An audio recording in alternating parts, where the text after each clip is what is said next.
영적 삶의 6단계라는 주제로 나눈 말씀 시리즈 오늘 5번째 시간입니다. 이제 오늘 마침에 이제 한 번만 더 남겨두고 있는데요. 지금까지 이제 4번에 걸쳐서 나누었던 이 말씀들은 각각 독립된 주제이기도 하지만은 또 우리가 신앙의 여정을 걸어갈 때 이렇게 우리가 단계적으로 밟게 되는 그런 어떤 연결된 과정이자 단계이기도 합니다. 이것을 정확하게 그런 스텝을 밟아 나간다고 할 수는 없겠지만은 전체적으로 우리가 신앙인으로서 성장해 나가는 과정에서 이와 같은 일반적인 형태의 과정을 겪게 된다고 하는 뜻에서의 그런 프로세스라고 볼 수 있겠습니다. 내 연약함을 뼈저리게 깨닫는 것은 그 영적인 삶의 출발점이다. 그렇게 말씀드릴 수 있습니다. 우리가 어느 순간 연약함을 정말 절절하게 진실로 깨닫게 될 때 영적 삶의 출발점이 될 수 있습니다. 하지만 내가 연약하다고 하는 것을 이런 자각은 자칫하면은 우리를 좀 어떤 체념, 운명론적인 체념주의에 빠뜨릴 수가 있겠죠. 아유, 내가 약한데 이렇게 생각하면서 이런 함정에 빠져서는 안 되는데 이런 함정에 빠지지 않고 오히려 내 생명과 삶을 주관하시는 나보다 더 크고 강하신 분이 계시다고 하는 사실을 발견한다고 하면 이때부터 본격적으로 영적인 삶이 시작이 됩니다. 내 연약함을 아는 것이 출발점이라면 이제 본격적으로 시작되는 것은 나보다 더 크신 분이 계시다고 하는 것을 발견할 때부터라고 말씀드릴 수가 있겠습니다. 이게 2번째 말씀 시리즈의 주제였죠. 이렇게 본격적으로 영적 삶을 시작하면서부터 우리는 주님께 손을 내밀기 시작할 수 있습니다. 내가 연약한데 내 삶을 주관하신 크신 하나님이 계시다면 당연히 손을 내밀게 되겠죠. 관계가 시작되는 것입니다. 이렇게 크고 작은 삶의 문제를 주님께 아뢰고 또 그분의 뜻이 무엇인지 살피고 내 곁에 계신 주님을 자주 의식하면서 이제 살게 됩니다. 그러면 이게 바로 우리가 3번째로 말씀 시리즈에서 다뤘던 그런 내용들인데요. 이렇게 주님께 아뢰고 주님의 뜻을 살피고 주님을 의식하면서 이렇게 살기 시작하면 정말 영적인 삶이 쫙 진행이 되는 것인데 문제는 이렇게 관계를 주님과 맺고 살아가면서부터 동시에 만만치 않은 시험도 찾아옵니다. 주님께 좀 아뢰면서 살려고 하면 할수록 아뢰지 못하게 하는 것들이 생기고 그분의 뜻이 무엇일까를 살피면 살필수록 미궁에 빠지고 주님을 의식하려고 하면 할수록 다른 게 자꾸 의식이 되고 이런 방해가 만만치가 않아요. 말하자면 고난이나 시험이 찾아오는 겁니다.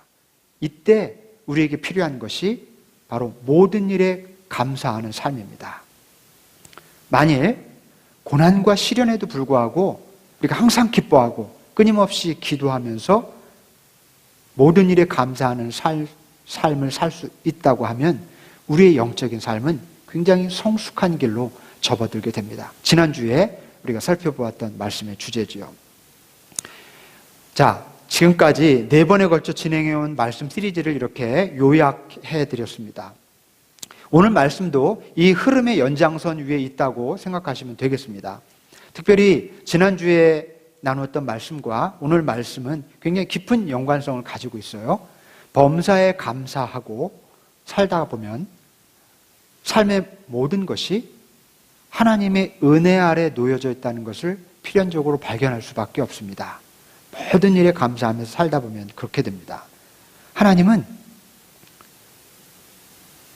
이 당신의 은혜를 우리에게 손을 내미신다고 할 수 있겠는데 은혜라고 하는 것은 하나님이 우리에게 내미시는 손길, 끊임없이 내미시는 손길이다 이렇게 말할 수가 있는데 하나님은 어떤 순간에도 그 은혜를 그치시는 법이 없으십니다. 그런데 문제는 우리가 그 은혜를 느끼기도 하고 느끼지 못하기도 하고 하나님의 은혜는 변함없이 우리에게 주시는데 마치 햇빛과 비를 내려주시듯이 단 하루도 그 은혜를 그치심이 없는데 때로 우리는 그 은혜를 느꼈다, 느끼지 못했다 하는 것입니다. 하나님은 그치시지 않는데 우리가 그쳤다, 안 그쳤다 한다는 거죠. 자, 바로 여기에서 우리에게 과제가 있습니다. 하나님이 은혜를 그치시지 않는 분임을 정말 깨닫기 위해서는 두 가지 종류의 은혜가 있다는 사실을 우리가 알 필요가 있습니다. 하나는 채우시는 은혜, 또 다른 하나는 비우시는 은혜입니다. 먼저 우리 채우시는 은혜에 대해서 한번 같이 생각해 보겠습니다. 하나님은 은혜를 부어주시고 또 채워주시는 분입니다. 우리의 물질적인 풍요와 축복, 그리고 성공과 성취, 이런 것들은 하나님이 채워주시는, 하나님의 채워주시는 은혜를 경험하는 거죠. 질병이 회복되고 치유되는 것, 또 누군가를 용서하거나 용서받는 것, 막 눈물, 콧물이 쏟아지면서 막 그렇게 은혜를 경험하는 때가 있잖아요. 네, 어떤 분이 그런 거에 굉장히 민감한 분이 계시고, 또 어떤 분은 어떤 기간이 있어요. 어떤 때는 막 조그만 일에도 은혜가 되다가 어떤 때는 굉장히 드라이하고 영적인 생활이 막 그렇게 되기도 하고 그렇습니다. 어쨌든 그렇게 부어주실 때 눈물, 콧물이 쏟아지는 경험을 하는데 채우시는 은혜를 경험하는 거예요. 방언, 신유의 은사, 뭐 이런 신비한 환상을 체험하는 일, 이런 것들도 채우시는 은혜의 경험입니다. 하나님은 우리의 부르짖음과 간구에 응답하시고 우리의 목마름을 해소시켜 주시고 우리 삶의 빈 공간을 채워주십니다. 그래서 우리는 채우시는 은혜를 굉장히 많이 사모하고 더 하나님이 채워주셨으면 하는 그런 갈망이 늘 있어요. 그래서 은혜 받기를 원하는 거죠. 누가 가르쳐주지 않아도 우리는 채우시는 은혜를 갈구하게 되어 있습니다.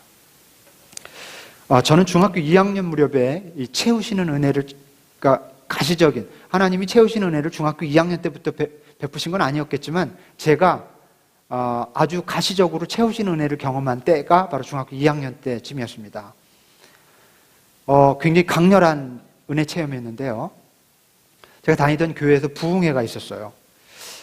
그 무렵만 해도, 그러니까 제가 중학교 무렵이 언제였냐면요, 박정희 대통령이 그 사고로 세상을 떠나던 바로 그 시절이었습니다. 중학교 2학년 때였으니까요.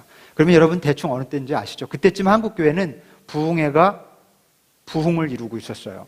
부흥회가 붐이었습니다. 부흥회를 통해서 정말 믿지 않는 많은 사람들이 교회로 나오기도 하고 또 많은 사람들이 어떤 영적인 체험을 하는 그런 계기가 되기도 했던 바로 그런 시절이었죠. 저도 그 강사님이 이제 3박 4일, 4박 5일 이렇게 말씀을 전하시는 동안 굉장히 큰 은혜를 받았어요. 중학교 2학년짜리가 어떻게 그랬는지 저도 잘 모르겠어요. 그런데 아무튼 큰 은혜를 체험했습니다. 그때 제 마음을 강타했던 그 은혜 체험을 지금 돌아보면요, 세 가지 현상으로 정리할 수가 있겠더라고요. 하나는 뭐냐면 가슴이 뜨거웠어요.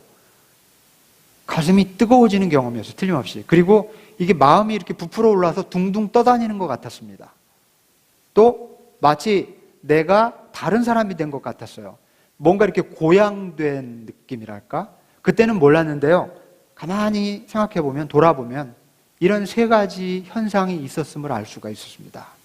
근데 가슴이 뜨거워지고 뭔가 이렇게 붕붕 떠다니는 것 같고 그리고 마치 다른 사람이 된 것 같은 이런 경험 여러분도 해보신 적 있지 않으세요? 이게 도대체 무슨 현상일까요?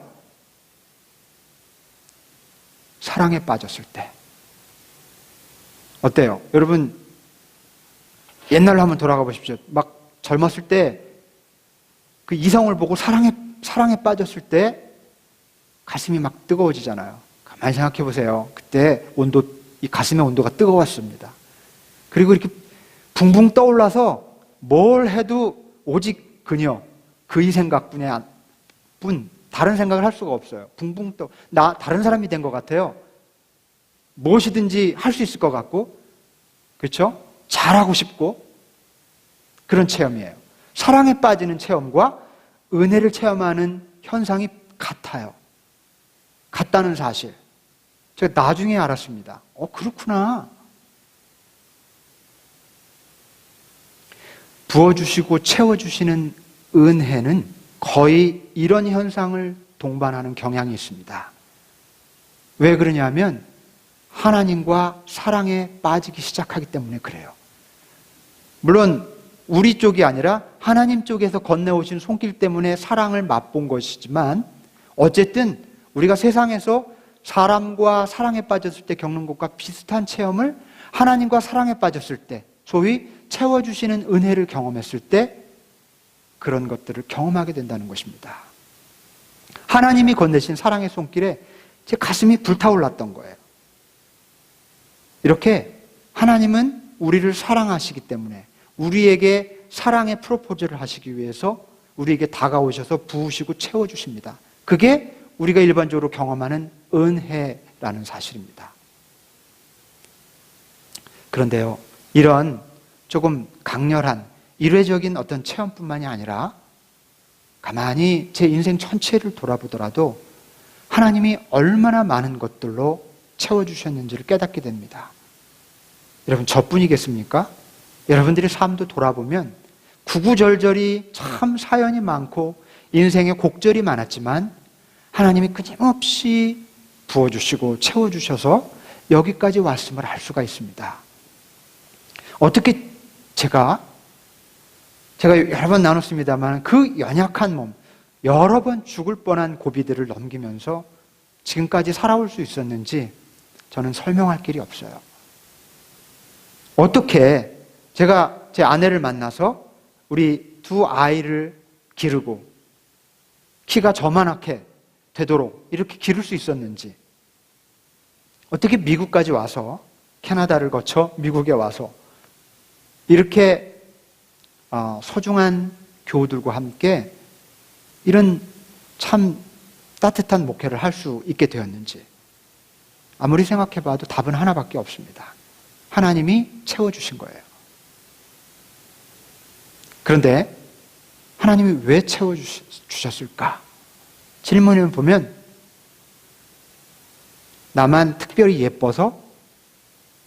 내가 특별히 뭔가 잘한 게 있어서? 절대 아니에요. 제가 잘한 게 너무 없고 나만 특별히 예쁠 만한 그런 사람이 아니거든요. 하나님이 이유를 알 수 없는데 나를 사랑하셔서 부어주시고 채워주셨다고 하는 사실 앞에 딱 서게 되는 겁니다. 아마 우리들 모두가 마찬가지일 것입니다. 특별히 내가 하나님 앞에 이쁨 받을 짓을 하면서 살지 않았는데 지금까지 부어주시고 채워주셔서 여기까지 오게 되었다는 사실, 부인하실 분이 없으시리라고 믿습니다. 다윗은 가장 대표적으로 성경의 인물 가운데서 채우시는 은혜를 경험했던 아주 유명한 인물이죠. 그가 유다 지파의 보잘것없는 목동이었죠. 성경에 처음 등장할 때 그가 속한 지파, 유다 지파는 이스라엘의 남부 지역에 굉장히 12지파 중에 가장 작은 지파였습니다. 그 지파의 이세라고 하는 아들 중에 가장 어린 막내였어요. 예. 고대 사회에서 작은 지파의 한 가장의 막내라고 하는 것은 참 눈에도 띄지 않는, 나중에 사무엘이 기름 부으려고 갔을 때도 아예 생각도 안 하잖아요. 가장 작은 사람이었다는 뜻입니다. 그렇지만 어떻습니까? 하나님이 다윗을 택하셔서 그에게 은혜를 베푸기 시작하십니다. 그 작은 소년이 그 정식으로 무장한 군인들조차 벌벌 떨던 골리앗을 쓰러뜨리지 않습니까? 어떻게 그게 가능해요? 은혜 부어주셔서 그렇죠. 다윗의 마음속에 담대한 은혜를 부어주신 거죠. 그것을 계기로 다윗은 전격적으로 이스라엘의 중앙 무대에 오르게 되죠. 사울 왕이 다윗을 채용해서 곁에 두게 합니다. 거기서 이 비파와 수금을 타면서 사울 왕을 위해서 이제 일하게 되는 거죠. 궁중에 취직된 거예요. 아주 고위 공무원이 됐다고 할 수가 있겠죠. 그렇지만 사울에게 자꾸 쫓기죠. 이 사울이 정신분열을 알았죠. 그래서 자꾸만 헛것이 보여요. 다윗이 자기를 죽인다고 생각하고 심지어 옆에 있던 창을 던져서 그 순한 다윗을 죽이려고 하지 않습니까? 하지만 그런 위기를 잘 넘어갈 수 있도록 하나님이 또 은혜를 베푸시죠. 그래서 마침내 생명을 지킬 수가 있었어요. 그리고 결국에 다윗은 왕이 됩니다. 사울의 계통에서 왕이 세워진 게 아니라 사울 초대 왕이 세워진 다음에 완전히 그 가문이 망하고 다 새로운 가문을 세울 때 다윗이 왕이 됐던 거죠. 어떻습니까? 통치 중에 큰 실수를 하죠. 밧세바를 범하면 이거는 용서받을 수 없는 죄였는데도 불구하고 또 다윗이 용서받아요. 하나님의 은혜를 체험합니다. 그 이후 다윗은 그 고대 근동에서 유례를 찾아볼 수 없는 정말 강대한 왕국을 세우게 됩니다. 그리고 평생 부와 권력과 명예를 누리면서 정말 흡족하게 살 수가 있었죠. 하나님의 부어주시고 채워주시는 은혜 때문이었습니다. 그래서 채우시는 은혜에 대한 경험을 다윗은 제가 읽어드린 본문에서 이렇게 고백을 합니다. 주님은 너의 모든 죄를 용서해 주시는 분, 모든 병을 고쳐주시는 분, 생명을 파멸해서 속량해 주시는 분, 사랑과 자비로 단장해 주시는 분, 평생을 좋은 것으로 흡족히 채워주시는 분, 내 젊음을 독수리처럼 늘 새롭게 해주시는 분이시다. 어때요? 다윗이 이런 고백할 만하지 않습니까? 그런데 사실 우리도 이것이야말로 내 고백이구나 라고 할 수밖에 없는 그런 말씀이 아닐 수가 없습니다. 채워주신 은혜를 헤아려 보면 이 고백은 다윗의 고백이자 우리의 고백임을 알 수 있습니다. 그런데 여러분, 채우시는 은혜에 부작용이 있습니다. 인생을 살면서 아마 여러분도 다 경험해 보셨을 거예요. 좋은 것에는 항상 부작용이 있다. 그죠? 좋은 게 끝까지 좋은 법이 없어요. 부작용을 알아야만 정말 온전하게 끝까지 좋음을 누릴 수가 있는 거죠. 채우시는 은혜, 너무 좋은데 부작용이 있어요. 우리는요, 이 채우시는 은혜를 경험하다 보면 깊은 곳에서 우리 욕망이 자극을 받습니다. 대단히 그 사적인 욕망이, 그리고 좀 거짓 자아에서 유래된 그런 사적인 욕망이 자극을 받아요. 무슨 말입니까? 하나님의 채우신 은혜를 경험하잖아요. 그럼 내가 좀 더 채워졌으면 하는 그런 욕망이 불일듯 일어납니다. 하나님 채워주시네? 그러면 갑자기 내가 좀 뭐가 된 것 같아요. 나 좀 받을 만한 사람이로구나. 나 좀 괜찮은 사람이로구나. 하나님 이것도 좀 채워주실래요? 이것도 채워주세요. 이것도 채워주세요. 막 욕심이 막 늘어납니다. 더 갖게 해달라고 그러고, 더 누리게 해달라고 그러고, 내가 원하는 방향으로 더 구체적으로 채워달라고 요청하기 시작합니다.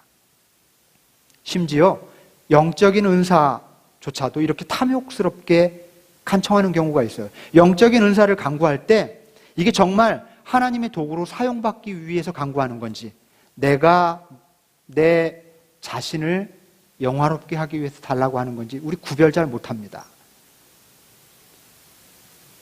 굉장히 주의해야 될 부분이 아닐 수가 없어요. 여러분, 우리가 꼭 기억해야 될 것은 채우시는 은혜는, 하나님이 채워주시는 은혜는 우리의 노력이나 공로나 요청으로 얻을 수 있는 것이 아니라는 사실입니다. 은혜라면 내가 요청해서 내 공로로 얻을 수 있다면 그것은 은혜라고 말하지 않습니다. 은혜라는 말은 선물이라는 뜻이에요. 선물은 누가 일을 잘해서 준 것은 보상이지 선물이 아니죠. 그거와 전혀 상관없이 주어지는 것을 선물이라고 하고 은혜라고 합니다. 그런데 내가 달라고 해서 주셨다면 그건 은혜일 수가 없습니다. 은혜를 얻기 위해서 할 수 있는 일은 우리는 아무것도 없습니다. 그것은 전적으로 하나님께 달렸기 때문에. 그래서 우리는 달라고 할 때 채워주시는 하나님을 경험하기도 하지만 달라고 아무리 부르짖어도 채워주시지 않는 하나님도 경험하게 돼요. 그 사실을 우리 받아들여야 하거든요. 아무튼 채우시는 은혜를 아무리 경험한다 할지라도 채우시는 은혜에 너무 집착해서는 안 됩니다. 행여라도 탐욕스럽게 욕심껏 은혜를 요청하는 그런 자리에 가서는 안 되겠습니다.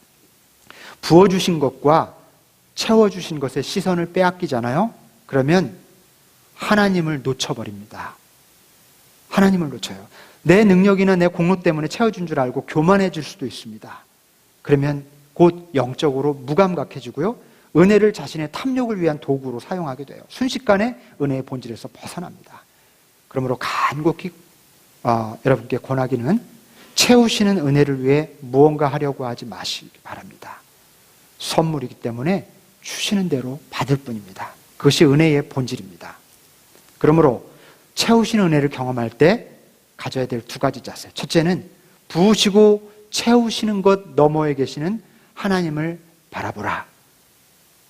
부으시고 채우시는 것에만 시선을 고정하지 말아라. 그것을 주시는 그분을 바라보라. 첫 번째 자세입니다. 많이 예를 들지만 어린 철없는 때나 엄마 아빠가 선물을 줄 때 정신없이 거기에 선물에 자기 시선을 고정하는 거죠. 다 커서도 선물을 준 사람을 생각하지 않고 선물에만 정신이 팔린다면 철없는 사람인 거죠. 우리가 하나님께서 뭔가 좋은 것을 주실 때 좋은 것에만 한눈이 팔면 너무 철이 없는 거예요. 그것을 주시는 분의 마음을 깨닫는 자가 성숙한 사람이겠죠. 왜 하나님이 왜 내게 은혜를 주실까? 그러면서 그분의 마음, 그분의 사랑을 깨달을 때 진정한 은혜 속에 들어가게 되는 겁니다. 자, 채우시는 은혜를 경험할 때 가져야 될 자세 두 번째는요, 하나님이 내게 부어주시고 채워주시면 그것을 이웃과 나눌 줄 알아야 하겠습니다. 많든지 적든지 대단한 것이든지 초라한 것이든지 그것이 하나님께로부터 온 것이라고 믿는다면 우리는 나눌 준비를 해야 합니다. 하나님이 내게 부어주신 이유는 나 혼자 누리라고 주실 리 없습니다. 그래서 근데 많이 가지신 분들도 명심해야 되겠지만 좀 부족하게 가지셨다고 생각하는 분들도 부족하신 대로 나눌 수 있어야 해요. 나는 안 채워주셨으니까 좀 더 기다릴래. 평생 그럴지도 모릅니다. 아무리 많든 적든 그런 단서가 붙어요. 내가 만족스럽든 그렇지 않든 내 현재 상태에서 나눌 수 있어야 더 나눌 것들이 생겨나는 삶을 살 수 있습니다. 나눠야 돼요. 나누라고 주신 겁니다. 채우신 은혜를 경험한 사람들이 할 수 있는 유일한 길, 그것을 지혜롭게 잘 나누는 것입니다. 물질을 채워주시면 물질을 나누고, 재능을 채워주시면 재능을 나누고, 사랑과 용서를 채워주셨으면 사랑과 용서를 나누는 겁니다. 그것이 채우신 은혜를 경험한 사람들이 해야 할 두 번째 일인 것입니다. 자, 이번에는 지금까지 채우시는 은혜에 대해 생각해 봤는데요. 비우시는 은혜에 대해서 한번 생각해 봅시다. 신앙생활을 하면서 우리가 결코 잊어서는 안 되는 한 가지는 하나님은 채우기도 하시지만 비우시기도 한다는 사실입니다. 정말 명심 또 명심해야 될 일입니다. 우리는 채우시면 하나님을 믿고 비우시면 하나님을 안 믿으려고 하는 경향이 있어요. 안 믿거나 멀어지려고 해요. 그런데 비우시는 것도 은혜라는 사실을 만약 우리가 정말 믿을 수 있다면 우리는 비가 오나 눈이 오나 햇빛 비치는 날이나 은혜 안에서 살 수가 있습니다. 고난과 시련을 겪고 실패를 맛보고 큰 질병에 걸리고 사랑하는 사람을 심지어 잃기도 하고 결코 원치 않는 일들이 일어납니다. 이런 일을 겪을 때 우리는 이것을 은혜라고 믿기 어렵습니다. 사실 부르짖어도 응답하지 않으시고 끝없는 고난에도 침묵하신다면, 타는 목마름에도 물 한 방울 허락하지 않으실 때 우린 그것을 은혜라고 생각하기가 쉽지 않죠. 우리는 왜 하나님이 그러시는지 그 이유를 알 수도 없고 누구도 설명할 수 없습니다. 그러나 하나님이 인생의 주인이심을 신실하게 우리가 믿는다면 행복하고 기쁠 때뿐만 아니라 힘겨운 고난 속에서도 하나님이 우리에게 은혜 베푸시는 분이라는 사실을 우리가 꼭 기억해야 하겠습니다. 그러나 그때의 은혜는 채우시는 은혜가 아니라 비우시는 은혜라는 사실. 비우시는 은혜를 허락하시는 이유는 채우시는 은혜를 허락하시는 것과 똑같습니다. 하나님이 왜 비우실까? 똑같은 이유입니다. 사랑하시기 때문에.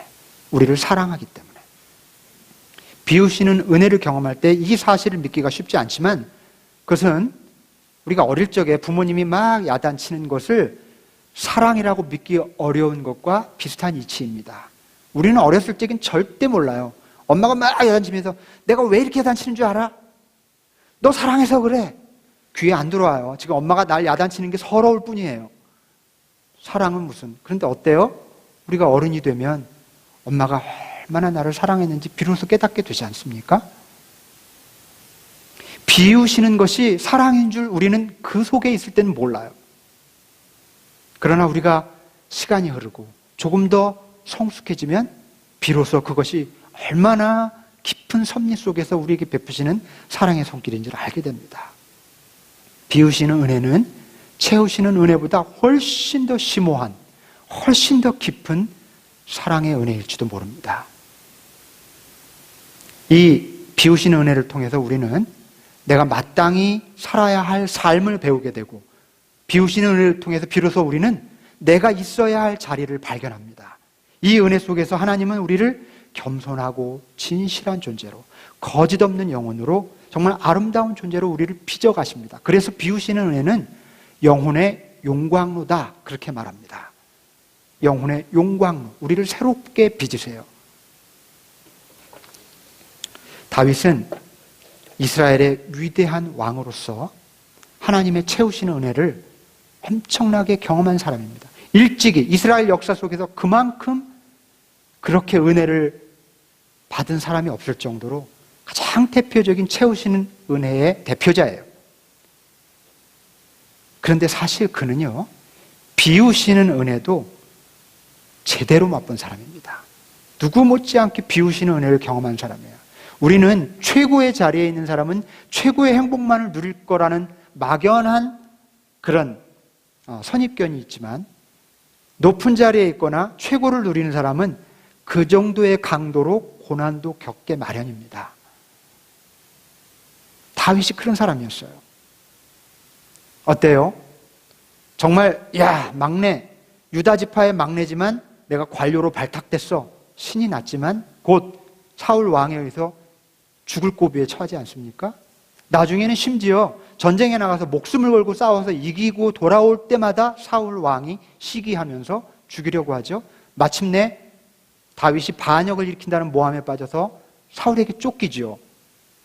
쫓기면서 바위 틈에서, 동굴에서, 광야에서 울면서 자기 신세를 얼마나 한탄했겠습니까? 내가 뭐 하려고, 차라리 양이나 쳤으면 행복했을 텐데. 기가 막힌 인생에 수많은 눈물과 한탄을 지었을 것입니다. 여러분, 근데 다윗의 고난의 하이라이트는 나중에 그 후반기에 찾아옵니다. 다윗에게 여러 아들이 있었어요. 부인이 많으니까 아들이 많았겠죠. 암논이라고 하는 맏아들이 있었습니다. 이 암논이라는 맏아들이 그 배다른 여동생을 범해요. 배다른 여동생, 다말이라고 그러죠. 이 암논이 그 다말이 굉장히 예뻤다고 해요. 미인이었다고 합니다. 그러니까 배가 다르니까 서슴없이 범하고 말았습니다. 그런데 이 다말의 친오빠인 압살롬, 그러니까 배다른 형제죠. 또 이 압살롬이 암논을 찾아가서 처참하게 죽입니다. 어쨌든 배가 달라도 형제인데 형제 사이에 성적인 폭력이 일어났고 살인이 일어난 거예요. 여러분이 아버지시라면, 여러분이 어머니시라면 어떻겠습니까? 일생 누려온 모든 것들을 다 포기하고 싶을 정도로 비참했을 거예요. 얼마나 비통한 일입니까? 그뿐 아닙니다. 살인을 저지르고 압살롬이 다른 나라로 망명해요. 도망가 있죠. 다윗이 늘 마음 한켠이 뭔가 체한 것 같고 그래요. 어느 날 압살롬을 용서하고 돌아오라고 명령을 합니다. 칙령을 내리죠. 압살롬을 용서한다. 그래서 압살롬이 돌아오는데, 여러분, 이게 웬일입니까? 군사를 모아서 돌아오는 척하면서 아버지를 쳐요. 반란이 일어난 겁니다. 그래서 아들의 군대가 아버지의 군대를 향해서 창끝을 겨누고 전쟁이 일어났습니다. 이 전쟁에서 다윗은 이렇게 치열하게 싸울 수가 없으니까 물러납니다. 아버지로서 그냥 물러나서 피난을 가요. 피난을 가다가 쫓아오니까 어쩔 수 없이 다윗의 군대와 압살롬의 군대가 전쟁을 벌이고 여기서 압살롬이 전사하게 됩니다. 이때 비록 영모를 꾀한 반역자였지만 반역자이기 전에 사랑하는 아들이었던 압살롬. 이상하게도 다윗은 압살롬을 사랑했어요. 옛날부터. 이 압살롬이 죽었다는 소식을 듣고 다윗이 오열합니다. 내 아들 압살롬아, 내 아들 압살롬아, 차라리 내가 죽을 것을. 아들아, 내 아들아. 그러면서 오열을 합니다.